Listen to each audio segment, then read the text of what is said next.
การล่าสัตว์อีกรูปแบบหนึ่งคือการล่าแบบไล่กวดจนหมดแรงซึ่งนักล่าใช้การเดินสลับวิ่งเพื่อตามล่าเหยื่อจนกว่าเหยื่อจะหมดแรงและล้มลงไปเองพบได้ในกลุ่มคนหาของป่าร่วมสมัย This type of hunting has been shown among some contemporary foraging populations,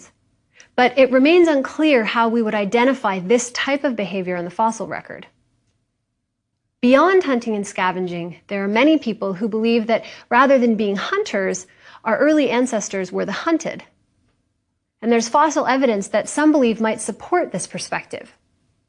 One of the most famous fossils in paleoanthropology is the Tong child. You might remember earlier in the course when we discussed this particular fossil.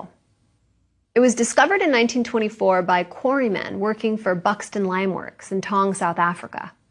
and it's thought to be that of a 3.5-year-old child.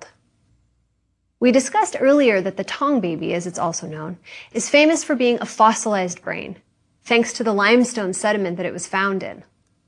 But the other part of the Tong skull that's so interesting is that it had 2 holes on the eye sockets.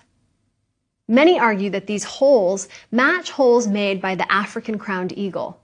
a bird of prey that can not only pick up twice its body weight, but has been known to attack human children.